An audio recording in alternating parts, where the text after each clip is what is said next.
I was invisible, lot of bullying, physical body shaming, ये सब होता था। आप छोटे, मैं टॉल थी, तो मुझे सब अमिताभ बच्चन कह के चिढ़ाते थे। बुरा लगना, रोता भी था अकेले में कभी कभी। लोनलीनेस क्या है, इन चीजों से शायद मैं रूबरू हो ही रहा था। तो what ever everyone was telling me, तो उन चीजों को मैं सही मानने लगा। अंदर से एक आवाज निकलता कि तुम ऐसे हो, तुम ऐसे। Feeling of stress, discomfort in my mind is affecting my health so much, my physical health. Doctor भी ऐसे दोस्त जैसे बन जाते थे, पहचान जाते कि ये तो रोज आएगा। क्यूरियोसिटी, ऑब्जर्वेशन, ये काफी इंपॉर्टेंट होता है। As a kid I was very curious, I will be a psychologist. हमारा जो एक पर्सनल टच, इमोशनल टच अपनी आसपास वालों के साथ घट रहा है। चाइल्डहुड ट्रॉमा पे 6 साल से काम करो तो आपको सब चीज में चाइल्डहुड ट्रॉमा ही दिखता है। Mental health is not a outcome और डेस्टिनेशन। किसी कॉर्पोरेशन के सीईओ बन के भी दिमाग में वो आ सकता है कि भाई तेरे से तो कुछ नहीं है। आपको थेरेपिस्ट एम्पावर करेंगे, तो whatever comes in my way I will be able to deal with all this. मेरे फिजिकल हेल्थ में इंप्रूवमेंट आ रहा है। आई एम एबल टू मेरा खांसी का जो फ्रीक्वेंसी था, मेरे सर्दी होने का, फीवर आने का, ये सब कम होने लगा। आज के डेट में अगर जिन्होंने मुझे बुली भी किया हो एक टाइम पे, उनसे भी मैं मिलूं तो मुझे कुछ भी फील नहीं होगा। जब हम हील हो जाते हैं तो वही लोग जो पहले परेशान करते थे, दुश्मन लगते थे, हम न्यूट्रल हो जाते हैं उनकी तरफ। ये जो मैं आज बात कर रहा हूँ, सबके सामने शेयर कर रहा हूँ, this is like a miracle for maybe a 10-year-old me. This podcast, we have a psychologist who had recognized his childhood trauma and decided to work on it. If you have been also somebody who has been bullied in your childhood, like our guest was, then this podcast you will be able to connect to very well, because he realized what bullying had done to him, and eventually he, of course, became a psychologist, but he also took a lot of help for his own mental health. The journey he has shared in the podcast. So if you are somebody who has gone through bullying, this podcast might be relevant to you, and do watch it, because you will also realize how working on your own childhood traumas can really change your reality.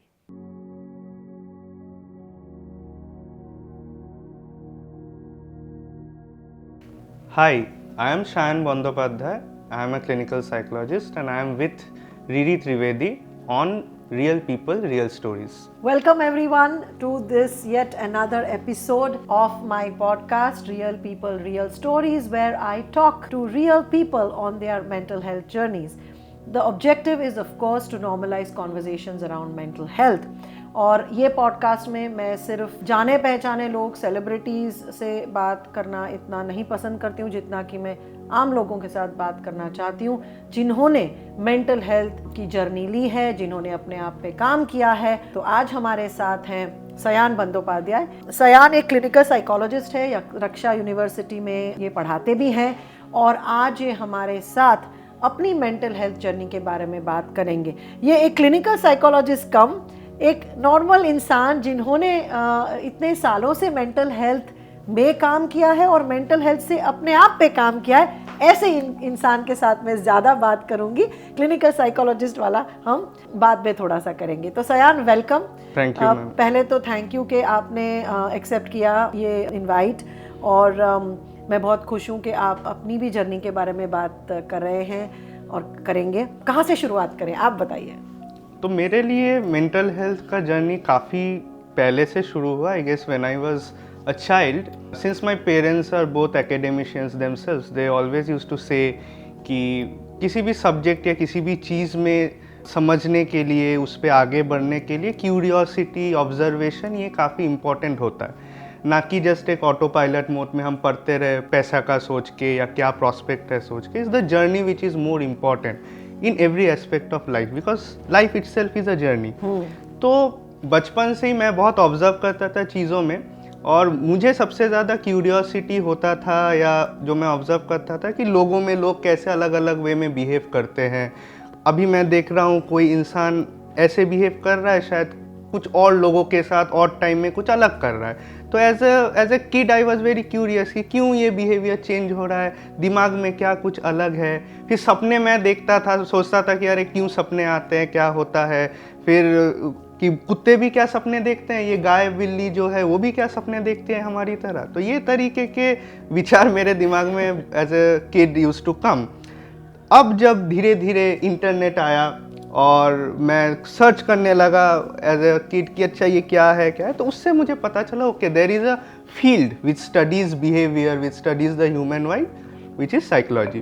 I experience कि बचपन से जब भी मेरे कुछ physical problems होते थे, खांसी सर्दी बुखार कुछ भी, तो ठीक है डॉक्टर के पास ले जा रहे ये वो, पर मेरा मन भी बहुत उदास होता था। I used to feel lonely. मेरे दोनों ही पेरेंट्स बहुत ज़्यादा काम से बाहर रहते थे, बहुत कम ही टाइम मिल पाता था मेरा उनसे, और आसपास भी उतने लोग होते नहीं थे। तो through out every day of my life as a child, since the age of I guess as far as I can remember, 2-2.5 साल के बच्चा जब मैं था, तभी से अकेले रहना, लोनलीनेस क्या है, इन चीज़ों से शायद मैं रूबरू हो ही रहा था। तो उन चीज़ों से काफ़ी मुझे परेशानी या बुरा लगना होते रहता था, but I was not sure इसको लेके क्या किया जाए। फिर स्कूल्स में भी काफ़ी चीज़ों को लेके आई गेस मेरे साथ बुलिंग वगैरह, जो आज के टाइम पे बाद में मैं समझा कि वो इसे बुली कहते हैं जो भी, तो lot of bullying, physical body shaming, ये सब होता था। मैं बहुत छोटा सा दुबला सा इंसान सा नाटा सा, तो लोगों का बुलिंग करना, अलग अलग नेम कॉलिंग्स, ये सब होता था। बुरा लगता था, कभी कभी मजाक में लेके उड़ा देता था, और क्या ही कर सकता था, बट बुरा तो लगता था। काफ़ी रोता भी था अकेले में, कभी कभी लगता था कि पता नहीं लोग मुझे कभी पसंद नहीं करेंगे, मेरे से कुछ होगा नहीं। पढ़ाई में भी मैं उतना अच्छा था नहीं बचपन में एक्चुअली, तो उतना टीचर्स का नज़र मेरे ऊपर कभी पड़ा नहीं। लोगों ने भी लाइक आई वॉज इनविजिबल था मैं क्राउड में, पर इनविजिबल था कहीं पे, तो कभी भी लगा नहीं कि कुछ मीनिंगफुल या कुछ अच्छा कर पाऊंगा। My parents had been always very थोड़ा सा वो कॉम्प्लेक्स होता था कि ये लोग इतने बड़े हैं, they used to come first and they are gold medalist and so in universities and all. मेरे से तो कुछ होता ही नहीं है। तो कहीं ना कहीं बचपन से ही वो सेल्फ एस्टीम कम होना या खुद को लेके कॉन्फिडेंस धीरे धीरे कम होने लगा। दो मैं बहुत कुछ करता था, आई वॉज इन क्रिकेट, मैं सितार बजाता था, I used to recite, I used to do swimming, तो एक्स्ट्रा करिकुलर बहुत कुछ आता था, बट तब भी वो कॉन्फिडेंस कभी हो नहीं पाया कि मैं लोगों के सामने आऊँ, बात करूँ। ये जो मैं आज बात कर रहा हूँ, सबके सामने शेयर कर रहा हूँ, this is like a miracle for maybe a 10 year old me back then, जो मैं आज कर पा रहा हूँ। क्योंकि लोगों के सामने आते ही, क्योंकि शायद इतना बचपन में लोनलीनेस था, तो लोग ऐसे मेरी तरफ देख रहे हैं, वो भी मेरे लिए like it was something that used to close me up. तो लोगों से बात करना, बाहर निकल के आना भी मेरे लिए बहुत एक डरावना सा एक चीज़ था। बहुत डरता था मैं परफॉर्मेंस में, भीड़ में। तो पर इन चीज़ों से अब धीरे धीरे मुझे लगा कि इन चीज़ों का क्या, how to get rid of this, who can help me to get rid of all this things. Mummy papa से बात करता था, they used to support me, motivate करते थे, समझाते थे, बट तब भी मुझे लगता था कि कुछ तो जैसे कमी है, कि कुछ ऐसा हो सके जिससे जैसे मेरा जुकाम ठीक हो जाता है, मेरा तबीयत ठीक हो जाता है, या कुछ मेरा हर्निया हुआ था बचपन में, ऑपरेशन हुआ, ठीक हो गया। तो इस तरीके से इस चीज़ से कैसे मैं निकलूँ, ये कॉन्फिडेंस वापस कैसे आए, ये बुरा लगना, हमेशा ऐसे घुट घुट के एक सैड सा मैं ऐसे घूमता फिरता था, ऐसा मैं नहीं चाहता था। I didn't want to feel that way, but unfortunately I did. तब धीरे धीरे अब इन क्यूरियोसिटीज़ के साथ जब मैं सर्च करने लगा, तो then I came across psychology. Psychologist होते हैं वो लोग, इन चीज़ों पे काम करते हैं। एंग्जाइटी, डिप्रेशन ये होता है, अगर लोनलीनेस फील हो रहा हो, सैड फील हो रहा हो, तो इन चीज़ों से भी बाहर निकला जा सकता है through what we know as therapy. तो थेरेपी वर्ड मुझे मिला। मैं स्टॉलवर्ट कुछ साइकोलॉजिस्ट के बारे में मैंने सीखा। अच्छा, सिगमंड फ्रॉयड है, उन्होंने ऐसा किया था, कार्ल यूंग है, सेलिगमैन है, ऐसे ऐसे नाम मुझे मिले। तो मैं पढ़ने लगा, और जब मैं क्लास 8 में था तभी से डिसाइड कर लिया कि मैं तो यही बनूंगा, आई will be a psychologist. I decided at class 8 and by 9 and 10 I told my parents कि अब बोर्ड आ रहा है, इसके बाद मैं ऐसे ऐसे पढ़ूंगा और फिर I will become a psychologist. And they motivated me and they supported me. Actually I must say, sorry to interrupt you, but जो आपने कहा मुझे भी काफ़ी, मैं ट्रिगर तो नहीं कहूँगी, बट फेल्ट फेमिलियर, बिकॉज मेरा भी यही था कि मैं मोस्ट ऑफ माई चाइल्डहुड काफ़ी अकेली थी। दोनों पेरेंट्स वर्क करते थे, खुद 6 साल की उम्र से घर का दरवाज़ा खोलो, खुद खाना खा लो, इंट्रोवर्टेड बच्चा, नो फ्रेंड्स। मैं भी सितार सीखी, ये सब किया, लॉट ऑफ इन्फीरियोरिटी कॉम्प्लेक्स। आपसे बिल्कुल उल्टा प्रॉब्लम, आप छोटे, मैं टॉल थी, तो मुझे सब अमिताभ बच्चन कह के चिढ़ाते थे। सारे रिश्तेदार कहते थे कि इससे शादी कौन करेगा, लड़का तो मिलेगा ही नहीं, इतनी टॉल है। तो I used to slouch for a large part of my life. तो same thing, inferiority complex, loneliness. आपका इंटरेस्टिंग, आपने कहा कि आपको अपने पेरेंट्स से कंपेयर करते थे, which is very interesting, because normally हम लोग बच्चों के साथ कंपेयर करते हैं दूसरों के साथ, तो आपने पेरेंट्स के साथ। तो अभी तक जो आपने बताया, was your childhood and because of that I presume कि आपको जैसे कहा clear loneliness, self doubt, low confidence, self esteem, ये सब हुआ और फिर आपने अपनी साइकोलॉजी की पढ़ाई शुरू की। आपने अपने आप पे काम करना कब शुरू किया और कैसे किया? एक्टिवली वो स्कोप, क्योंकि I belong to a place, I belong to a tier 2 city of India, I would say. कहाँ से है आप? मैं दुर्गापुर से हूँ, वेस्ट बंगाल में दुर्गापुर शहर। It's industrial well developed town, still a tier 2 city where psychologist के एक्सेस या कोई है भी कि नहीं। उस टाइम उतना नेट का भी ज़माना नहीं कि सर्च कर लो कहाँ पे क्या है, वो सब उतना नहीं था। तो पूरे दुर्गापुर में कहीं पे भी साइकोलॉजिस्ट है या साइकोलॉजी पढ़ाया भी जाता है। जैसे आज के डेट पे क्लास 11-12 में हम लोग देखते हैं कि साइकोलॉजी सब्जेक्ट है सीबीएसई में। मेरे पूरे शहर में कोई स्कूल नहीं था जहाँ पे 11-12 में साइकोलॉजी पढ़ाया जाता था। तो 11-12 में भी मैंने डिसाइड किया कि मैं साइंस पढ़ूंगा, पीसीएमबी जैसे बहुत लोग करते हैं, बट कि ठीक है मुझे थोड़ा बायोलॉजी जानने को मिलेगा, ह्यूमन माइंड के बारे में जानने को मिलेगा, math statistics will help me for further research and all. तो ये सब मैंने तभी से सोच लिया था कि ठीक है पीसीएमबी पढ़ते हैं, अच्छा करते हैं, फिर मैं बाहर निकल जाऊंगा कहीं पे जहाँ से मैं अपना ग्रेजुएशन, पोस्ट ग्रेजुएशन ये सब साइकोलॉजी में कर सकूँ। तो वैसे ही मैंने शुरू किया ना। I got into BHU, Banaras Hindu university, जहाँ से मेरा graduation BSc in psychology honours शुरू हुआ, पढ़ाई शुरू हुआ। एंड उधर ही पढ़ते पढ़ते अब I started now getting the exposure to psychologist who are experienced and all. तो उनसे तब मैंने खुद जो भी थेरेपी के बारे में मैं पढ़ता था, अब मैंने सोचा कि इस थेरेपी को मैं यूज़ करता हूँ अपने प्रॉब्लम्स को पहले सॉल्व करने में। बाद में तो I start practicing. I was just a graduate student, तो I was not suppose to start practicing with clients then. तो BHU में उधर सबसे पहले मैंने थेरेपी जो सीखा था वो CBT था, कॉग्निटिव बिहेवियर थेरेपी कहते हैं, काफ़ी जाना माना पुराना थेरेपी है।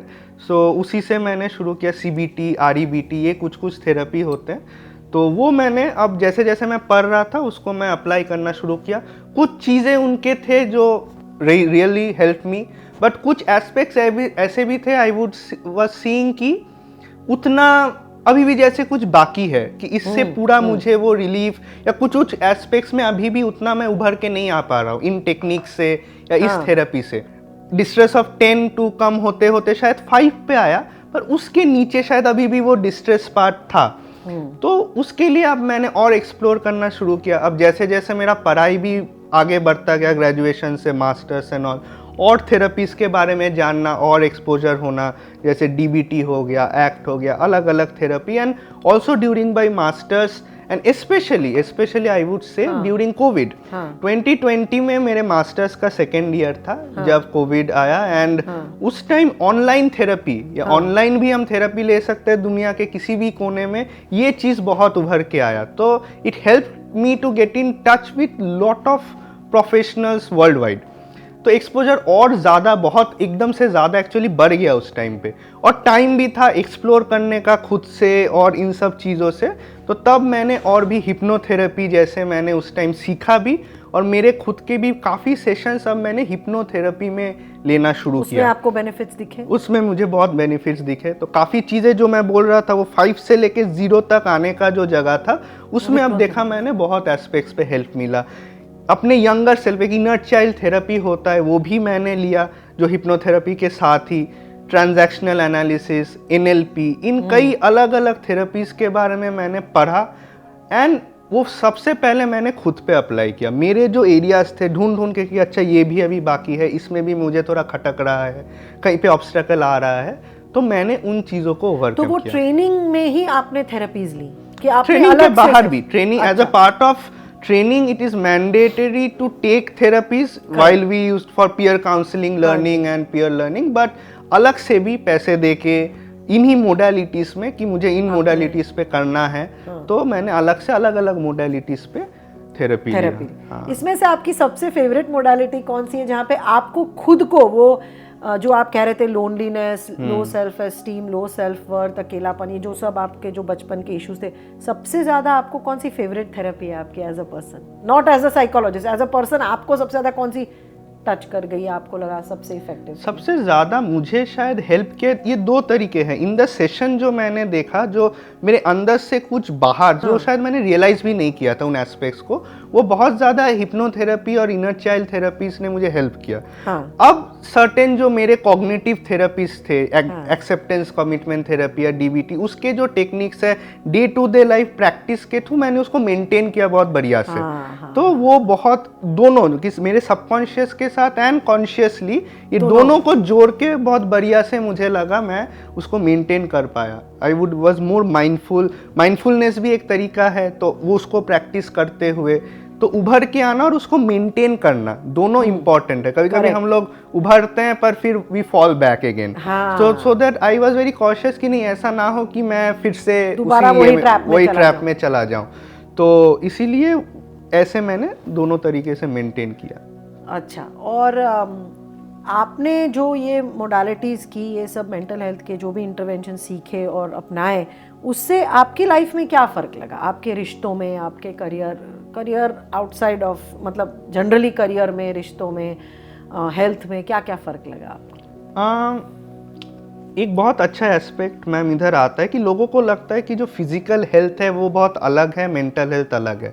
बट मैं अपने एक्सपीरियंस से कह सकता हूँ, बचपन में से ये जो अस्थमा, बहुत ज़्यादा बुखार आना, बहुत ज़्यादा अलग अलग खांसी सर्दी मुझे बहुत होता था। फ्रीक्वेंसी वाज लाइक हर महीने मुझे डॉक्टर के पास ले जाना पड़ता है, एलोपैथी, होम्योपैथी, सब कुछ। But every month like it was like a visit. Doctor भी ऐसे दोस्त जैसे बन जाते थे, पहचान जाते थे कि ये तो रोज आएगा, ये आएगा, हर महीने आएगा ऐसे।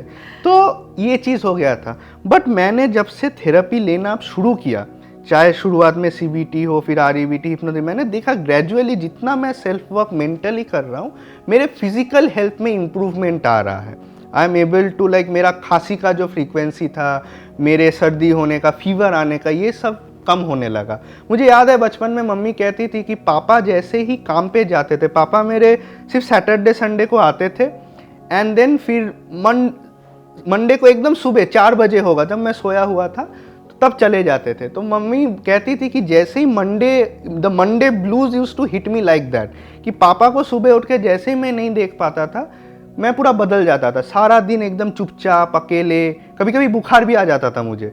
और फ्राइडेज को रात को जैसे ही पापा आते थे, शायद मुझे बुखार है, मेरा बुखार ठीक हो जाता था। सो अर्ली आई अंडरस्टूड कि there is so much of my mental condition, my feeling of stress or any kind of discomfort in my mind is affecting my health so much, my physical health. बुखार आना, काशी होना, ये सब change होते रहता था based on my environment, my stressful situation.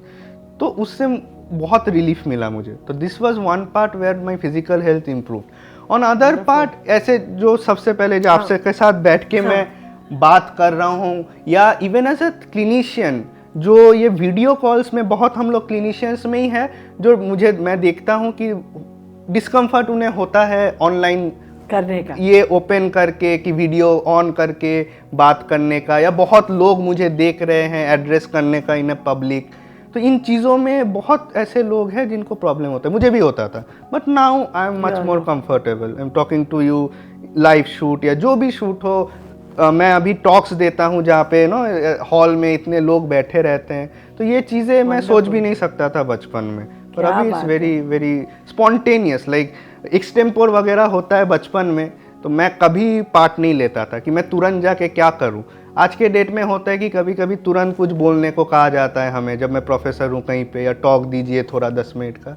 I am not prepared. I just fluently go and say, कुछ भी feel नहीं। So you are proud of yourself. Yeah, I am really. कहाँ तक इतने दूर? How far have you come from where you are? That's so wonderful. अगर हमें लगे कि हमें कोई तकलीफ है, तो कैसे शुरुआत कैसे की जाए?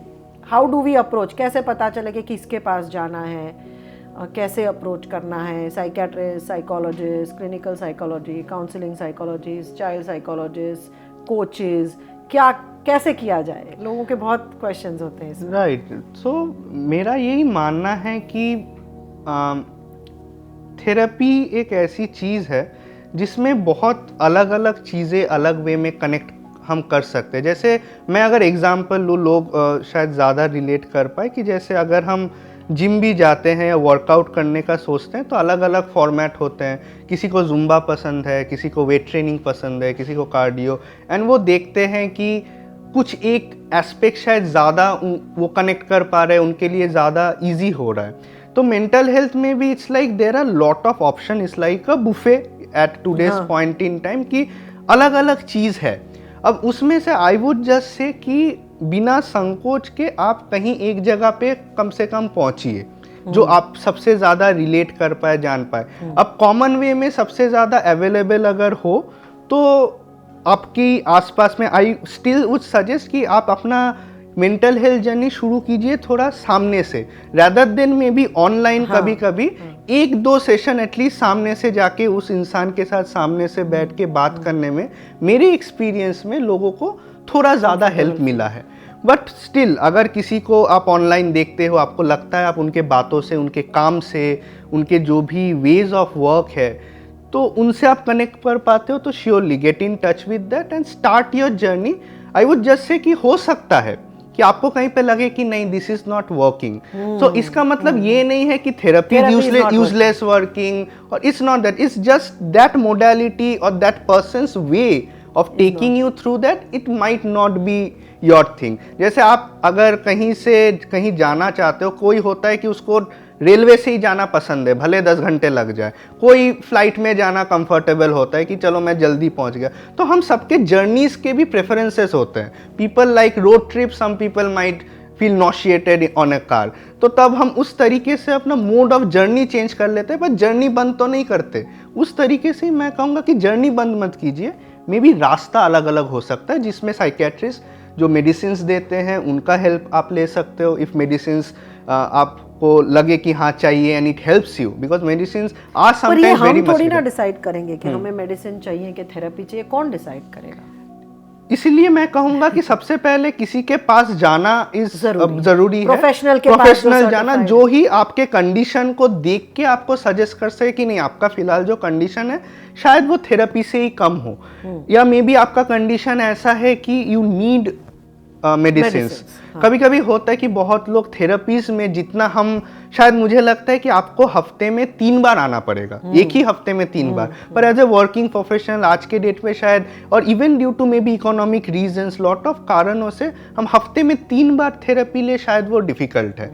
तो मे बी हफ्ते में 1 बार थेरेपी, उसके साथ कुछ मेडिटेशन, वो ज़्यादा आपको स्टेबिलाइज और एक वर्किंग फंक्शनिंग कंडीशन में ज़्यादा रखे, तो उस पर डिपेंड करता है। और आपको इसके बारे में क्या लगता है? लोग आजकल तो इतनी इन्फॉर्मेशन अवेलेबल है कि सेल्फ डायग्नोज कर लेते हैं और फिर खुद ही डिसाइड करते हैं कि मुझे तो ADHD है, मुझे तो BPD है, मुझे तो ये है, फलाना है, ढिकना है, और फिर जाके थेरेपिस्ट को बोलते हैं कि मुझे तो ये है और आप इसको फिक्स करो।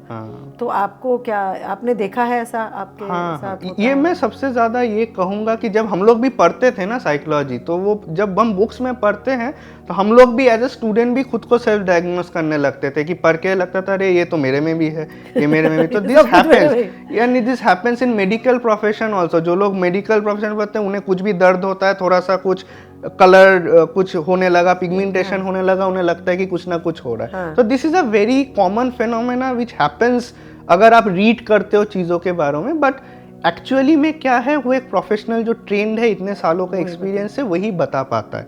कभी कभी हर चीज़ डिसऑर्डर नहीं होती। जैसे मैं आज उदास हो सकता हूँ, सपोज मान लीजिए आज मुझे एक दोस्त के साथ मिलना था, पर इवन बारिश हो गया, कुछ हो गया, मैं मिल नहीं पाया, हम लोग घूम नहीं पाए, तो मैं उदास हो सकता हूँ।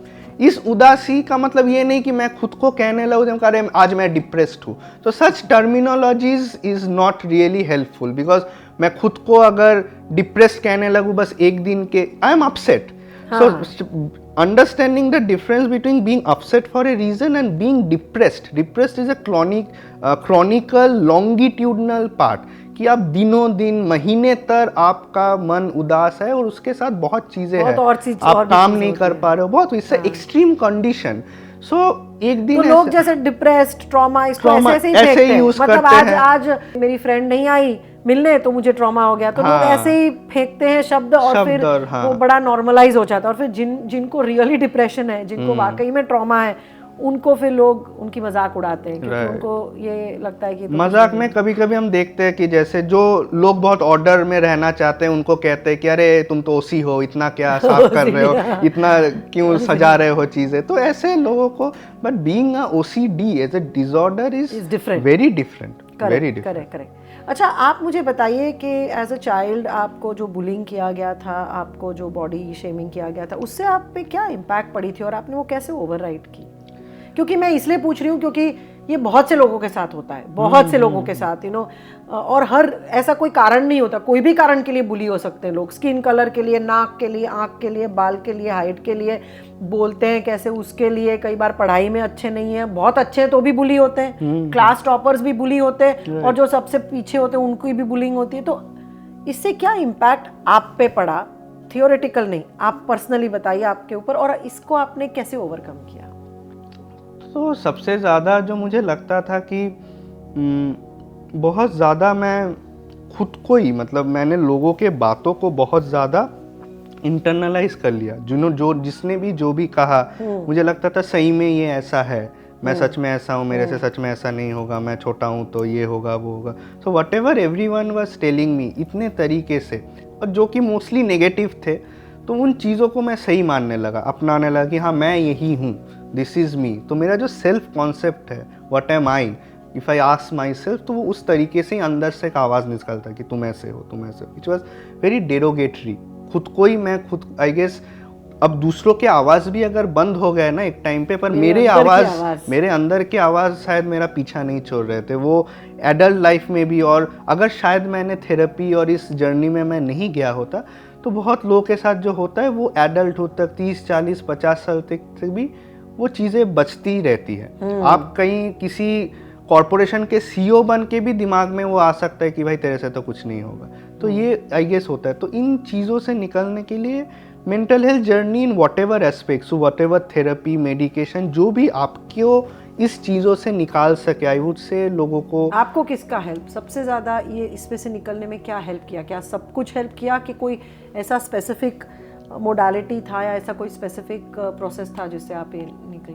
आई वुड से माई ओवरऑल जर्नी, मतलब एक तो एजुकेशनली जो अवेयरनेस एंड साइको एजुकेशन जो मुझे मिल रहा था, अवेयरनेस कि अच्छा ऐसे होता है ये, तो चीज़ों को समझने में, पर्सपेक्टिव समझने में, और इवन लोग भी क्यों ऐसा कर रहे हैं या क्यों ऐसा करते हैं, उन चीज़ों के बारे में जितना एक्चुअली मैं जानने लगा माइंड के बारे में, तो that help. And apart from that जो थेरेपी मैंने अलग से ली, एकदम अपने वल्नरेबल एंड को रख के, चाहे वो REBT के थ्रू हो, एक्ट के थ्रू हो, हिप्नोथेरेपी में हो, पूरी तरीके से सरेंडर करके उस प्रोसेस में कि हाँ पूरा जो भी है, तो उसने ओवरऑल उस चीज़ ने मुझे बहुत हेल्प किया है इस पूरे एरिया। और अभी आगे की जर्नी में अभी क्या, अभी भी आप कभी कभी जरूरत पड़े तो लेते हो कि अभी सब क्लोज हो गया? No, it's like it's a journey. मतलब मैं जैसे ही बोल रहा था कि इवन जिम में भी, आज मैं वर्कआउट करूँ 1 महीना किया, थोड़ा शेप में आ गया, मैं कल फिर सब छोड़ दूँ, आई विल फिर से कुछ वो हो जाएगा। तो मेंटेन करने के लिए mental health is not a outcome और डेस्टिनेशन। बहुत लोग पूछते हैं उसको ऐसे क्योर की तरह कि कब खत्म होगा, ये हो जाएगा, मैं ठीक हो जाऊंगा, कितने सेशन में हो जाएगा। पर मैं ऐसा कहूँगा कि मेंटल हेल्थ सही रखना इज लाइक अ जर्नी, कि आप इन टेक्निक्स को, आपको थेरेपिस्ट एम्पावर करेंगे टूल्स से, मेथड्स से, रियलाइजेशन से, बहुत एस्पेक्ट से, कि आगे चल के आप एम्पावर्ड हो कि मैं इन चीज़ों को करता रहा हूँ, तो whatever comes in my way I will be able to deal with all this things. So वो empowerment is something which therapy also facilitates. It not just bring you out from your problems, it empowers you to deal with all those things throughout your life. तो वो empowerment feel करना मेरे ख्याल से ज़रूरी है। वो थेरेपी में आपको मिल रहा है कि नहीं, that might be a click कि हाँ सच में ये थेरेपिस्ट या ये मोडालिटी अगर मुझे एम्पावर कर रही है, मतलब आत्मविश्वास बढ़ा रही है, मुझे फील करा रही है कि मैं कर सकता हूँ, मैं कर सकती हूँ। एग्जैक्टली। तो आई गेस दैट मोडालिटी और that work is really something that would help, जो एटलीस्ट मेरे लिए आज के डेट पे आई गो इनटू थेरेपीज। मैं वापस से थेरेपी में टाइम टू टाइम जाते ही रहता हूँ, एंड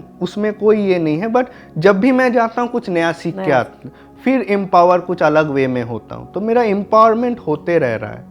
सयान जी, आप यूनिवर्सिटी में पढ़ाते हो, बहुत से आज के युवा के साथ आपका मिलना जुलना रहता होगा, तो आज के यंग लोगों में आपने क्या इश्यूज़ देखे हैं मेंटल हेल्थ के बारे में, और इसके बारे में आपकी क्या राय है? मतलब एक तो क्या इश्यूज़ देखने को मिल रहे हैं और उनका क्या एटीट्यूड है इसके बारे में? एक चीज़ जो अच्छा है आई वुड से कि लोग ज़्यादा अवेयर है, रीच है ज़्यादा कि कुछ भी अगर मुझे प्रॉब्लम हो तो कुछ ना कुछ सोल्यूशन ज़्यादा, youth has more access to mental health resolutions, I would say बहुत ज़्यादा एक्सेस, मतलब बातचीत होती है आपस में। अगर किसी को कुछ प्रॉब्लम हो रहा है तो अपने दोस्त को या अपने सीनियर को, टीचर्स को ज़्यादा आके बात कर पाते हैं। जैसे even my students in our university they come to us, there is a kendra, wellness केंद्र जैसे हमारे उधर, तो वहाँ पे यूनिवर्सिटी के किसी भी फील्ड के स्टाफ, स्टूडेंट सभी आके बात कर सकते हैं, एवं बहुत लोग आते हैं, जो बहुत अच्छी बात है। तो ये चीज़ आई वुड से बहुत अच्छा बदलाव है। बट ये भी है कि बिकॉज इतना ज़्यादा अभी ओवरलोड ऑफ इंफॉर्मेशन भी है, तो उसमें कभी कभी लोग उलझ भी बहुत ज़्यादा जाते हैं। You know, there is information but again too much of information और contaminated information you know creates lot of confusion. जैसा आपने पूछा कि किसके पास जाना है, क्या करना है, तो ये कंफ्यूजन्स भी बहुत बढ़ गए हैं।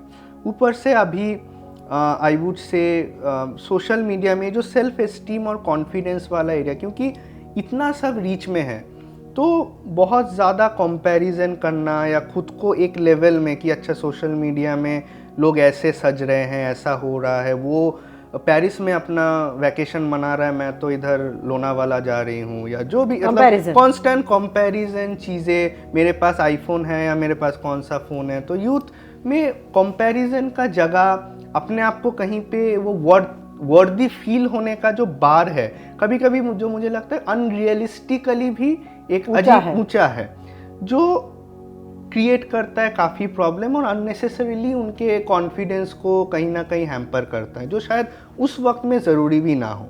एक जो हम लोग के पहले एक सर्टेन दायरा था, उससे बाहर कंपैरिजन या वैसा हम नहीं करते थे, पर अभी क्योंकि कंपैरिजन वो world setting and everything is इतना ज़्यादा हो गया, दुनिया एक्चुअली इतनी छोटी हो रही है कि आज हम अपने आप को एक अमेरिकी बच्चे के साथ भी कंपेयर कर सकते हैं, ऑस्ट्रेलियन बच्चे के साथ भी कंपेयर करते हैं, क्योंकि कनेक्टिविटी बढ़ गई है, अवेयरनेस बढ़ गई है। जैसे मैं छोटी थी तो एट द मोस्ट कंपैरिजन होगी मेरे स्कूल की लड़कियों के साथ होगी, राइट, मतलब इतना ही हमारा सिर्फ रीच था। अभी तो कंपैरिजन हम दुनिया भर से करने लगे, तो उससे आपने क्या कहना है कि प्रेशर बढ़ा है? एग्जैक्टली, एंड बहुत ज़्यादा कौन से मेंटल हेल्थ इश्यूज देखने को मिल रहे हैं आपको यूथ में आजकल? कॉमन, सबसे ज़्यादा आई वुड से कि स्मार्टफोन में हम इतना, और इन दुनिया से कनेक्टेड होने में हमारा जो एक पर्सनल टच, इमोशनल टच अपने आसपास वालों के साथ घट रहा है, और सोशल मीडिया में हम बहुत ज़्यादा टाइम स्पेंड कर रहे हैं। उससे एक इनिशियल हाई तो मिलता है, पर वो लॉन्ग लास्टिंग इमोशंस, वो long lasting feeling of wellness वो नहीं रहती,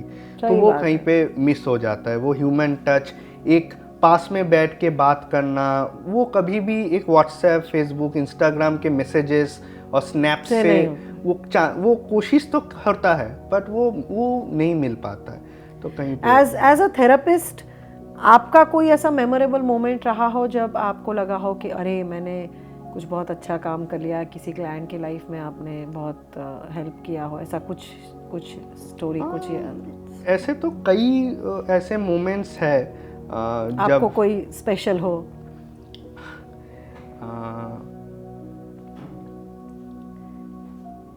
या आपकी खुद की थेरेपी में ऐसा कोई मोमेंट आया था जब आपको लगा कि अरे ये तो मतलब लाइक अ ब्रेक थ्रू हुआ हो, या कुछ मेमोरेबल सेशन? मेरे एक जर्नी में एक रियलाइजेशन जो मुझे सबसे ज़्यादा आई गेस ग्राउंडेड रहने में और एम्पावर करने में हेल्प किया है, which is what I say or is commonly known as the happiness trap। हम कभी कभी हैप्पीनेस के पीछे इतने दौड़ने लगते हैं कि हमें लगता है कि हर पल, हर टाइम खुशी मिलेगा, but happiness is just like weather. जैसे अभी ठंड का अगर मौसम है, मैं चाहूँगा कि अभी बरसात हो, अभी या तो धूप हो, वो नहीं पॉसिबल, वो अपने टाइम पे ही आएगा। मौसम बदलते रहते हैं, हर मौसम अपने हिसाब से आएगा जाएगा, एंड हम हर मौसम के लिए अलग अलग वे में आनंद उठा सकते हैं। ठंड का अपना आनंद है, गर्मी के अपने चीज़ें हैं, बरसात में अलग एक मौसम होता है, चाय पियो पकोड़ा खाते हुए बरसात को देखो, तो हर चीज़ का अलग फ्लेवर है। बट अनफॉर्चुनेटली लोग अब इतने ज़्यादा वो हाई या वो हैप्पीनेस हाई के पीछे दौड़ रहे हैं कि उन्हें लगता है हर मोमेंट में कुछ एक किक मिले, कुछ अच्छा हो, इसलिए शायद वो सोशल मीडिया में एक लाइक मिलना, इतने रिएक्शंस हो गए, इतने फॉलोअर्स हो गए, तो हर चीज़ में वो हैप्पीनेस या feeling of worth her time जैसे एक वो डोपामिन किक चाहिए जो होता है। तो इस ट्रैप से आई फील जब मैं निकल पाया कि मैं आपने खुद भी ये महसूस किया, मैंने ये महसूस कि किया आपने प्रेशर आप में था कि खुद खुश, हमेशा खुश हमेशा खुश। मैं as a initial days of my mental health journey मुझे लगता था कि हैप्पीनेस इज माय अचीवमेंट, कि मैं 24 घंटा हैप्पी हूँ मतलब मेरा मेंटल हेल्थ बहुत अच्छा है। But that is again a very I would से अनरियलिस्टिक एक्सपेक्टेशन, क्योंकि वो नेचुरल नहीं है। भगवान ने हमें इतने सारे इमोशंस फिर किस लिए दिए? सिर्फ हैप्पीनेस देके भेज देते। क्यों हमें इतना डर, फियर इमोशन क्यों आया, क्यों दुख हमें? तो अभी आप कैसे देखते हो इस चीज को? अभी जैसे आपने बदला अपने आप को, तो अब आप कैसे इन इमोशंस को हैंडल करते हो? मैं हर इमोशन को अपने वे में ऑब्जर्व करता हूँ कि अच्छा इस मोमेंट में मुझे ऐसे फील हो रहा है, और उसी इमोशन को रखते हुए मैं अपना लाइफ वो पल बिताता हूँ, चाहे वो जैसे आप उसको सप्रेस नहीं करते हो, आप उसको दबाते हो नहीं हो, डिनाई भी नहीं करते हो, और आप उसके ऊपर टॉक्सिक पॉजिटिविटी या हैप्पीनेस का भी एक पर्दा नहीं डाल देते हो। तो अगर आपको समझो दुख है आज, क्या गुस्सा आया हो बहुत, तो आप क्या करते हो फिर प्रैक्टिकली? आप देखते हो कि अच्छा मुझे गुस्सा आया है, अभी मैं गुस्सा दिखा रहा हूँ, ऐसा कुछ के? हाँ, मतलब अगर मैं किसी बात से ऑफेंडेड हूँ, गुस्से में हूँ बहुत, तो I let me be with that. अब उस चीज को कभी कभी कि मैं ऑब्जर्व करता हूँ कि अच्छा कितना दिन कैसा रह रहा है, कितने घंटे या कैसे, या धीरे धीरे am I able to overcome, naturally जा रहा है, या जैसे हम अपने थेरेपीज में कुछ टेक्निक जो मैंने सीखा है उसको मैं कुछ अप्लाई करता हूँ, ताकि अब मानो मुझे अब जाना है पढ़ाने और मैं किसी बात से बहुत गुस्से में हूँ, अब पढ़ाते टाइम तो मैं गुस्से में वैसे जाऊँगा, तो मैं थोड़ा टाइम साइड में ले लेता हूँ, कुछ टेक्निक अप्लाई करता हूँ, फिर जाके मैं जाता हूँ, एंड इट हेल्प्स। आपने जो ये सब अवेयरनेस लाए, आपने जो मेंटल हेल्थ के जो भी प्रोसेसेस किए, उससे आपके रिश्तों में क्या फ़र्क आया? कुछ फ़र्क आया? हाँ, आई वुड से कि मेरे पर्सनालिटी में, लोगों को लगता है कहीं कहीं कि पर्सनालिटी बहुत स्टैटिक चीज़ है, कि वो ऐसा है तो ऐसा ही है, बट ऐसा नहीं है। बिकॉज लोग मुझे बहुत इंट्रोवर्ट की तरह परसीव करते थे, पर आज के डेट में लोग मुझे एक्सट्रोवर्ट ज़्यादा समझते हैं क्योंकि मैं इतना घुलता मिलता हूँ, सभी से बात कर लेता हूँ। लोग कहते हैं कि तेरे तो इतने फ्रेंड्स हैं, इतने लोग, किसी से भी तू घुल मिल जाता है कहीं पे भी। So this complete shift from being perceived as a introvert to such a social outgoing person, तो ये पर्सनैलिटी में इतना चेंज आया है because I worked on myself. तो ये चीज़ अब तो मेरे अब रिश्तों में भी बहुत अलग वे में अब जैसे मैं पूछने वाली थी कि आपके पेरेंट्स के साथ या आपके कजन्स के साथ या शायद जिन्होंने बुली किया उनके साथ कुछ नज़रिया बदला है क्या आपका, या आपके पेरेंट्स के साथ आपके रिलेशनशिप में कोई चेंज आया है थेरेपी के बाद, ऐसा कुछ? बहुत मतलब आज के डेट में अगर जिन्होंने मुझे बुली भी किया हो एक टाइम पे, उनसे भी मैं मिलूँ तो मुझे कुछ भी फील नहीं होगा। I would be like very happily talking to them about their current life and everything, दोस्ती यारी, घूमना फिरना I can do without being triggered to even iota of trigger inside me और any kind of negative perspective towards them. तो वो कुछ भी नहीं आता है, क्योंकि बहुत वो लर्निंग और एम्पावरमेंट या वो जर्नी इस तरीके से रही कि मेरा नज़रिया बहुत कुछ वो बदल चुका है, और अंदर से भी जो वो ट्रिगर होना या कुछ भी इफेक्ट होना आज के डेट पे वो नहीं होता। तो मेरे इंटरपर्सनल रिलेशन में भी बहुत ज़्यादा आई वुड से लोगों के पर्सपेक्टिव को भी समझने में कि कौन किस वजह से क्या हो रहा है, अगर कोई कुछ बुरा भी अगर कुछ करे तो मुझे उतना और अफेक्ट नहीं करता आज के डेट में। शायद मैं पहले बहुत थोड़े से में अगर मैं अपसेट हो जाता था, बुरा लग जाता था, आज के डेट में उन चीज़ों पे मुझे क्यों हुआ है? मुझे लगता है कि कहीं ना कहीं मेरे जो जर्नी में जो हमारे अंदर के बहुत वो ट्रिगर्स या कुछ कुछ बिलीफ होते हैं, कुछ कुछ ऐसे एक्सपीरियंसेस होते हैं जो कहीं ना कहीं अंडरलाइन में एक घाव जैसा रह जाता है। अब उसी में किसी ने नमक छिड़क देते हैं टाइम टू टाइम, तो वो हम लोग रफल्ड होने लगते हैं, आउटबर्स्ट हो जाता है। पर जैसे ये मलहम हम अपने wellness journey, mental health journey से, थेरेपी से वो घाव भर जाता है, तो अब इसमें हम नमक छिड़कने से तो कुछ होगा नहीं। तो उसी तरीके से कुछ बहुत अच्छा एग्जाम्पल दिया आपने सयान, के जब हम हील हो जाते हैं तो वही लोग जो पहले परेशान करते थे या हमें इरिटेटिंग लगते थे या हमें दुश्मन लगते थे, वो अभी हम न्यूट्रल हो जाते हैं उनकी तरफ। शायद प्यार ना हो, पर एटलीस्ट हमें अंदर से कोई तनाव नहीं होता उनके साथ बातचीत करने में, राइट? तो ये हम थेरेपी अपने लिए ले रहे हैं, उनके लिए नहीं, बट और फ़ायदा हमें हो रहा है क्योंकि उस इंटरैक्शन में हमें कम ट्रिगर लग रहा है। अभी ऐसा कौन से एरियाज हैं जो अभी भी काम करना बाकी है? आपको लग रहा है कि अभी भी आप उसमें हेल्प ले सकते हो, या आपको अभी भी ऐसा लग रहा है कि ये थोड़ा बहुत अभी काम इस पे बाकी है, ऐसा कुछ है?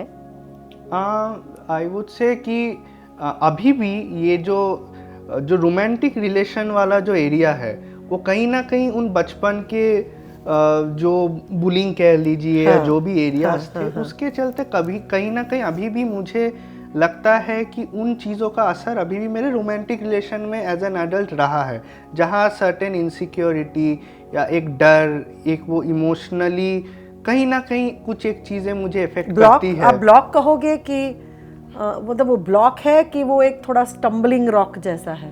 मैं ये कहूँगा कि मैं तो खुद बहुत ओपन होता हूँ, पर समहाउ मैंने ये देखा है कि कुछ ऐसा होता है जिससे I end up being hurt somehow, मतलब वो कहीं ना कहीं वो बाउंड्री या कुछ चीज़ों में असर्टिव होना या वो बैलेंस मेंटेन मैं रख नहीं पाता हूँ। बहुत ज़्यादा एक इमोशनल माइंड अगर मैं कहूँ तो बहुत ज़्यादा इमोशनल माइंड भी यूज़ करना कभी कभी अच्छा नहीं होता। इमोशंस में भी इमोशंस सही वे में इन्वेस्ट करना ज़रूरी है, तो वो सही इन्वेस्टमेंट शायद हो नहीं पाता। तो वो ट्रांजैक्शन, वो इन्वेस्टमेंट कहाँ, कैसे, कितना मैं करूँ, क्या बाउंड्री मेंटेन हमेशा रखना ज़रूरी है, सर्टेन डिग्निटी इंटीग्रिटी मेंटेन रखना, इन चीज़ों में फॉल्टर हो जाता है।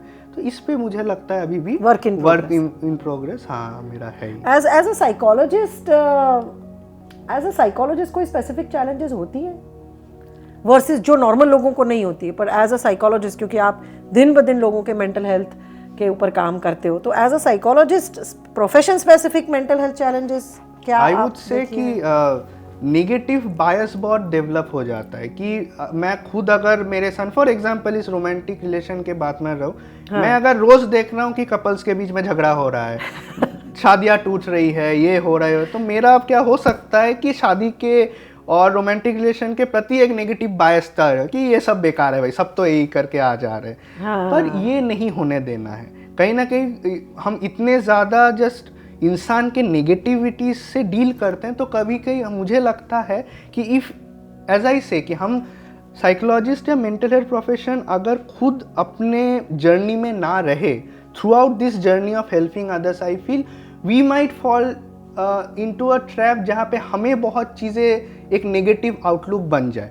कि सब तो इतना ख़राब है, ये है, बुरे है, ये हो रहा है, वो हो रहा है। बट ऐसा नहीं है actually. This is a very actually statistically मैं बोलूँ इट्स अ बाय, जैसे हम लोग होता है ना कि नहीं जैसे मैं बताऊं, मेरे बच्चे ही कहते हैं कि बिकॉज तो आप चाइल्डहुड ट्रॉमा पे 6 साल से काम कर रहे हो तो आपको सब चीज में चाइल्डहुड ट्रॉमा ही दिखता है। राइट। या आपको लगता है कि यार मतलब सब चीजों का प्रॉब्लम चाइल्डहुड ट्रॉमा से ही है। तो यही एक प्रोफेशनल बायस हो जाता है कि आइदर ट्रॉमा में कि सब कुछ ट्रॉमा है या सब पर्सनालिटी डिसफंक्शन, सभी पर्सनालिटी डिसऑर्डर वाले हैं, या तो फिर सब चीजों में बोले आपको तो मेंटल हेल्थ इशू ही लगता है। तो दिस कुड बी अ बायस। पर आपने एक बहुत अच्छा पॉइंट सयान कहा कि जो मेंटल हेल्थ प्रोफेशनल्स हैं वो उनका बहुत ज़रूरी है कि वो खुद पे काम करें। आज इतनी सारी वर्कशॉप्स और ट्रेनिंग स्कूल्स खुल गई हैं जहाँ पे कोई भी इंसान जाके थेरेपिस्ट बन तो जाता है, पर बहुत सी ऐसी कम इंस्टीट्यूट्स हैं जो इंसिस्ट करती हैं कि आप खुद पे भी काम करो। जैसे मैंने जहाँ से सीखा तो मेरे टीचर्स ने हर जगह पे बोला था कि भाई खुद थेरेपी लो, खुद के इश्यूज रिजॉल्व करो, फिर ही हम सर्टिफाई करेंगे। जो मैं हमारे थेरेपिस्ट को भी यही इंसिस्ट करती हूँ और हम सर्टिफिकेट तभी देते, पर ये कॉमन नहीं है। मैंने देखा है कि बहुत से लोग सालों से प्रैक्टिस करते हैं एज अ साइकोलॉजिस्ट या मेंटल हेल्थ प्रैक्टिशनर, पर खुद के इश्यूज सब में नहीं होती हिम्मत के खुद के इश्यूज पे भी काम करें। दूसरों को फिक्स करना बहुत इजी हो जाता है, पर जब लाइट खुद पे आती है तो कितने लोग कर पाते हैं? आपका क्या अनुभव है इसमें? इसका दो सबसे ज़्यादा मतलब रिफ्लेक्शन एक साइकोलॉजिस्ट खुद में ही देख पाएगा आई वुड से, और लोग भी देख पाएंगे। वो है कि एक तो जब मैं किसी अपने क्लाइंट से बात कर रहा हूँ तो उसमें कभी कभी एक फिनोमेना होता है काउंटर ट्रांसफरेंस, तो वो बहुत ज़्यादा देखने को मिलता है। मान लीजिए आपके घर में you had an obnoxious, very conservative family who had imposed on you lot of rules, foundation. अब आपका जो क्लाइंट है कुछ सिमिलर आइडियोलॉजीज और चीज़ों पे बात कर रहा है, अब उससे शायद आप ट्रिगर हो और उसमें आपका आप उधर उसको एज ए थेरेपिस्ट जो हम नॉन जजमेंटल एम्पैथी वो सब खिड़की से बाहर निकल जाता है। You might get into an argument और सम काइंड ऑफ और you might start associating with the client and you might start feeling the client's pain कि अरे ऐसा तो नहीं टॉलरेट करना चाहिए। जैसे होता है ना कि समझो कि अगर थेरापिस्ट एक एब्यूजिव मैरिज में और कुछ नहीं कर पाएगी उसके बारे में, और जब क्लाइंट बोलते हैं कि मेरा हस्बैंड ऐसा करता है, तो वो बोलेगी अरे ऐसा कैसे करने दे रहे हो, because you have not healed your own self, right? This is so important message that अगर आप मेंटल हेल्थ में जा रहे हो, किसी को हेल्प करने, चाहे साइकोलॉजिस्ट, एज अ साइकियाट्रिस्ट, जो भी हो, खुद के ऊपर काम करना बहुत जरूरी है। ये एक चीज़ है। दूसरा एक और एस्पेक्ट है जो मुझे लगता है कहीं पे कि इंसान की इनसिक्योरिटी अभी भी है, वो बहुत दर्शा के आता है कि हम लोग देखते हैं सोशल मीडिया और इसमें इतने मेंटल हेल्थ प्रोफेशनल्स हैं जिनके अलग अलग मोडालिटीज़ है, वेज ऑफ वर्क है, पर एटलीस्ट हमारे देश में जहाँ पे उतने डिमार्केशंस या उस तरीके से चीज़ें अगर ना हो, तो जो मैंने देखा है शायद क्लिनिकल साइकोलॉजिस्ट नहीं है, काउंसलिंग है, पर शायद जब वो बताने जाते हैं या कुछ बनाते हैं रील, उसमें खुद को क्लिनिकल साइकोलॉजिस्ट या खुद को डॉक्टर बोलते हैं। मुझे लगता है कि अगर आप सच में हील्ड होते, सिक्योर होते, if you could own up your own profession, if you are a clinical hypnotherapist, own it, you are a clinical hypnotherapist, you are not a psychiatrist. तो अगर आप कहीं पे लोगों के सामने कुछ अलग दिखाना चाह रहे हो जो आप नहीं है, तो कहीं ना कहीं आप अपनी आइडेंटिटी से शर्मिंदा हो या अपनी इनसिक्योरिटी, कहीं इनऑथेंटिसिटी आ जाती है। क्योंकि कितने लोग मैं जानती हूँ जो पीएचडी लिखते हैं, डॉक्टर लिखते हैं, पर उनके पास डिग्री नहीं है, उनका एक थीसिस या एक पेपर नहीं मिलता ऑनलाइन। और लोग पर इंडिया में अवेयरनेस कम है। जैसे मेरा पीएचडी नहीं हुआ है, पर लोग मुझे डॉक्टर बुलाते हैं, मुझे कहना पड़ता है कि don't call me a doctor. अभी बीच में मैं एक पॉडकास्ट में गई थी, तो मैंने शुरुआत में बोला don't call me a doctor, I am not a doctor, फिर भी उन्होंने डॉक्टर बोला, फिर थंबनेल में भी डॉक्टर डाला, तो I had to tell them कि भैया निकालो, because ethically it is wrong. पर लाइक यू सेड कि बहुत लोग ये चीजें लूजली, और मैंने तो ये भी देखा है सयान जी के लोग वर्कशॉप्स अटेंड करके थेरेपिस्ट बन जाते हैं बिना कोई एक्सपीरियंस के, बिना कोई प्रैक्टिस के, पार्टिसिपेशन सर्टिफिकेट दिखा के अपने आप को थेरेपिस्ट। तो ये भी एक पूरा एरिया ऑफ कंसर्न हो गया है कि every other person is now a healer, a therapist, बिना कोई सॉलिड रिसर्च के या बिना कोई प्रूफ के, ऐसा। तो ये भी एक कंसर्न ही है। यस, आई फील इसमें दोनों तरफ ही है, लोग भी इसमें जा रहे हैं और कहीं ना कहीं बहुत ऐसे प्रोफेशनल्स भी है जो भी बस मे बी पैसे के लिए, वो एक मे बी साइकोलॉजिस्ट है, पर वो अपने सर्टिफिकेट में या कुछ ऐसा लॉन्च कर रहा है कि हाँ 10,000 20,000 whatever I am charging and I will give you this certificate, उसमें you can treat, which he is gaining money out of that, but he is creating so many psychology की पढ़ाई में और साइकोलॉजी की जो अभी तक आपने एजुकेशन की, उसमें कहाँ कहाँ आप चेंज लाना चाहते हो अगर आपके हाथ में आया तो? If you are in charge of psychology education, and I am asking you because आपने इतने सारी मोडालिटीज की हैं जो शायद साइकोलॉजी की पढ़ाई के बाहर हैं, आप इसको किस तरह से क्या ऐड करना चाहेंगे, क्या रिमूव करना चाहेंगे? Just a personal opinion. I would say कि एजुकेशन मतलब किसी सिस्टम में चेंज आने के लिए एक तो बहुत टाइम लगता है। अब एक चीज़ जो है, जैसे मैं अगर कंपेयर कर लूँ CBT, बहुत सबसे जाना माना थेरेपी है। अब CBT exist from around 1950s 60s से, उसमें बहुत ज़्यादा एज वी से रैंडमाइज कंट्रोल ट्रायल्स, इतनी रिसर्चेस थाउजेंड लाखों में शायद हुई है, तब जाके अभी इंडिया में या बहुत हमारे करिकुलम में बहुत चीज़ों में वो ऐसे आया है। CBT हो गया, REBT, ACT, DBT, जिनमें बहुत ज़्यादा वो रैंडमाइज कंट्रोल ट्रायल्स, बहुत एविडेंस, इतने सालों का, 40-50 सालों का उसमें आया है। बट प्रॉब्लम ये है कि बहुत थेरेपीज रिसेंट टाइम्स में, लास्ट 10-15 ईयर्स में, lot of modalities have come up very new and those are being very effective, but problem कभी कभी ये आता है कि अब इतने जल्दी इतने evidence based उसको करके एक गवर्नमेंट लेवल पे उसको इम्प्लीमेंट कर देना कि हाँ इस करिकुलम को हम इम्प्लीमेंट करेंगे, वो एक चैलेंज फैक्टर है, which is a problem। वो अपना ही टाइम लगेगा, बट समझो कि अगर आप चेंज करना चाहोगे तो क्या कर सकते हो फास्ट फॉरवर्ड टाइम करके? हाँ, तो उसमें आई वुड से कि more frequent updation of the curriculum is important, more inculcation of practical aspects, जहाँ पे सच में सुपरवाइज लर्निंग बहुत अर्ली में स्टार्ट हो, वो बहुत ज़्यादा ज़रूरी है। क्योंकि जैसे मेरे लिए प्रैक्टिकल एक्सपोजर बहुत बाद में आया, after reading almost 5 years of theoretical psychology, then I came into practically being able to but I feel both can go hand in hand simultaneously from a very young part। like बहुत basic चीज़ है, ये नहीं कि बहुत full blown therapy करना शुरू अगर ना भी करे in an institutional setup where I understand कि 50 स्टूडेंट्स है, उनको सुपरवाइज करना इन अ सर्टेन 1 year और 6 months of semester, basis is difficult. I obviously understand that being into academics myself, but in some way incorporating certain practical aspects side by side from a very early age, and incorporating different modalities also. Like the students should get exposure to different modalities of therapies which are even coming new correct. अभी तो ये हाल है कि लोग अपने पैसे खर्च करके, अपने पॉकेट से खर्च करके सीख रहे हैं, राइट? साइकोलॉजिस्ट ये सारी चीजें. तो आई थिंक वो अगर उनको सिखाई जाए main stream after the due, आप बोलते हो जैसे वैलिडेशन करके, उसको रिसर्च करके, प्रूव करके फिर इनकॉर्पोरेट हो जाए, तो शायद ज़्यादा इफेक्टिव रहेगा, है ना? वंडरफुल. बहुत ही इंटरेस्टिंग कॉन्वर्जेशन रहा, इसलिए क्योंकि आप एक साइकोलॉजिस्ट भी हैं और खुद आपने अपनी काफ़ी इंटरेस्टिंग जर्नी बताई मेंटल हेल्थ की. और मेरे बहुत सारे फॉलोअर्स पेरेंट्स हैं और अलग अलग एज ग्रुप के बच्चों के. तो पेरेंट्स के लिए आपका क्या मैसेज है एज अ साइकोलॉजिस्ट? पेरेंट्स को क्या ध्यान में रखना चाहिए मेंटल हेल्थ के और थेरेपी के बारे में? आई वुड से पहली बात तो कि दो चीज़ें जो सबसे ज़्यादा मुझे लगता है अगर हो, वो perspective, again it's a different perspective as a parent that one can inculcate is, पहली बात तो जो भी आप सिखाना चाहते हो अपने बच्चों को, वो पहले खुद वो चीज़ अपनाना सीखो. ये एक मज़ेदार एक कहानी है जिसमें एक डॉक्टर है, जैसे साइकोलॉजिस्ट है, तो उनके पास एक पेरेंट अपने बच्चे को लेके आते हैं कि ये बच्चा बहुत ज़्यादा फ़ोन में अपना वक्त बिताता है, आप प्लीज़ इसका कुछ कीजिए. तो वो कुछ पहले दिन ऐसे जानता है, समझता है कि अच्छा क्या है नहीं है करके उसको ओके आज का सेशन खत्म. अब अगले दिन जब वो आते हैं तब वो उनको बोलते हैं कि देखो ऐसा ऐसा है, इन चीज़ों से ये प्रॉब्लम होता है और ये आपको बंद करना चाहिए, इतना यूज़ नहीं करना चाहिए. तो पेरेंट अब उससे बोलते हैं कि सर अगर आपको ये बताना था तो पिछली बार ही ये बता सकते थे, अब क्यों बता रहे हो?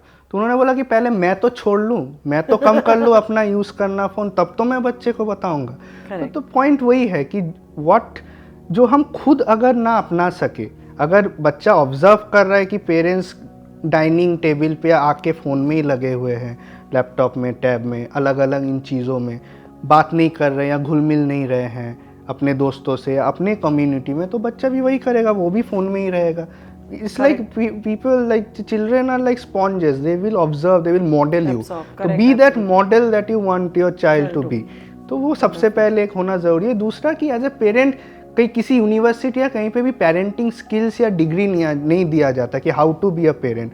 बट मुझे लगता है पेरेंट्स को कभी भी खुद को वो जगह नहीं आना चाहिए कि हाँ अगर मैं एज ए पेरेंट कुछ बेहतर कर सकूं, कहीं से कुछ ट्रेनिंग या ऐसा कुछ स्किल, चाहे वो बुक से हो, नेट से हो, किसी वर्कशॉप या पेरेंटिंग स्किल ट्रेनिंग के आजकल बहुत कुछ होते हैं, तो मैं उधर जाऊं, कुछ सीखूं कि हाँ how can I even be a good parent, what all things can be done. तो ऐसे चीज़ों में खुद को इन्वॉल्व करना would be a very good investment for you and your relationship with your child. तो इसमें कभी परहेज नहीं करना चाहिए. एंड सबसे पहली बात कि emotionally try to spend more time and connect with your children. आप 1 घंटा ही बिताओ रोज, 2 घंटा बिताओ, पर उसके साथ जस्ट कनेक्ट होके बिताओ. साथ में अगर वो ड्राइंग करना है तो ऐसा नहीं कि अच्छा ये ड्राइंग करो मैं आता हूँ 2 घंटे बाद. Don't do that. Sit with him, draw with him. आप भी कुछ बनाओ, वो भी कुछ बना रहा है साथ में. आप खाना, थोड़े बच्चे बड़े हुए शायद, आप खाना पका रहा हो तो उसको भी किचन में लाओ, वो देखे मम्मी कैसे खाना पका रही है, आप भी खाना पका रहे हो, उसको भी कुछ कुछ देने, इन्वॉल्व करो कि आप मम्मी के साथ एक मीनिंगफुल कनेक्शन बनता है. काम में ही कनेक्शन बन सकता है. कभी कभी पेरेंट्स बोलते हैं अलग से सर टाइम कब मिलेगा. टाइम ऐसे ही बन सकता है कि कामों में ही चीजें वो कुछ साथ में करना. राइट. और पेरेंट्स पूछते हैं कि हमें कब पता चलेगा, कि कैसे पता चलेगा कि हमारे बच्चे को मेंटल हेल्प की जरूरत है? उसमें भी आई वुड से कि अगर आप एक कनेक्शन, एक ओपन फ्लो ऑफ कम्युनिकेशन रखोगे बचपन से, कि जहाँ पे यू मेक श्योर आप उनसे बताते रहो कि बेटा जब भी कुछ भी अगर चीज़ हो मैं हूँ, एवं सच में आप हो. ऐसे नहीं, बहुत पेरेंट्स होते हैं बोल तो देते हैं पर वो अवेलेबल ही नहीं है. ये उसी तरीके का है कि एक टोल फ्री नंबर दिया हुआ है सरकार ने, पर वो बजाने पे कभी उठता नहीं है. तो उस तरीके का ना हो कि आप अवेलेबल सच में रहो, वो देखे कि हाँ मैंने ये बोला तो mummy was there, listen to me, she motivated और सपोर्टेड मी. तो अब आगे चल के भी कभी अगर कुछ ग्रेव सिचुएशन भी आएगा, something that is really travelling, तो वो ऑब्वियसली आएंगे, पर अगर उनका एक्सपीरियंस ऐसा रहा कि वो आ रहे हैं पर आप अवेलेबल ही नहीं हो तो वो पीछे हट जाएंगे। मेरा ये बहुत स्ट्रांगली मानना है कि एज फार एज छोटे बच्चे as far as they are concern, अगर पेरेंट्स ही खुद अपने मेंटल हेल्थ ठीक करे और उसके लिए हेल्प ले तो शायद बच्चों को थेरेपी के लिए आने की इतनी ज़रूरत नहीं पड़ेगी। क्या आप इससे सहमत हैं? ट्रू एज आई सेड कि बच्चे they grasp the environment around them. If their environment is chaotic, अगर एनवायरनमेंट में बहुत ज़्यादा इमोशनल एंड इंटरपर्सनल टर्बुलेंस या कॉन्फ्लिक्ट्स है तो वो कॉन्फ्लिक्ट्स कहीं ना कहीं बच्चों को अफेक्ट करने लगेंगी।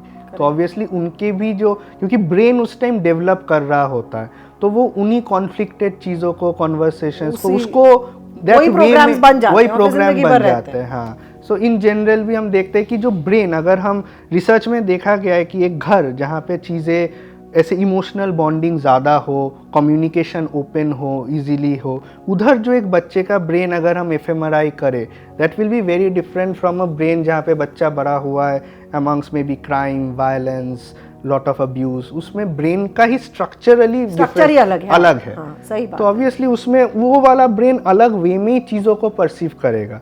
उस ब्रेन का स्ट्रक्चर ही बन गया है कि हाँ, और उस ब्रेन से जुड़ी वो फिजियोलॉजी भी अलग होगी, बॉडी का हार्ट रेट से लेकर डाइजेशन, रेस्ट पे सब पे असर करता है। टाइम बैक टू जो आपने शुरुआत में कहा कि आपके जो प्रोग्राम्स हैं, आपके इमोशंस हैं, आपके अनुभव है, उसका आपका शारीरिक हेल्थ पे भी इम्पैक्ट पड़ता है। तो अभी आपकी हेल्थ बहुत बेहतर है, बहुत बेहतर है। It's a work in progress, right? हम काम अपने आप पे करते ही रहते हैं और जितना प्रॉब्लम सॉल्व किए आगे जाके कुछ और भी आ जाता है। बट मैं ये समझती हूँ सयान, जैसे क्योंकि मैंने भी थेरेपी ली है, कि ये सब चीज़ों में जब हमें हेल्प मिलती है तो ऐसा नहीं है कि हमारी लाइफ सुधर जाती, आगे जाके तकलीफें तो आती है पर हमारा जो आत्मविश्वास है वो तकलीफों से डील करने वो बहुत अच्छा हो जाता है। क्योंकि अगर हमने थेरेपी ली और हम बहुत गहरे से गहरे प्रॉब्लम में से बाहर आए हैं तो दोबारा जब प्रॉब्लम आएगा तो तब शायद थेरेपिस्ट नहीं होंगे पर हमें खुद आत्मविश्वास आ जाता है, हमारे बॉडी माइंड सिस्टम को एक मेमोरी होती है कि नहीं, मैं उसमें से निकली हूँ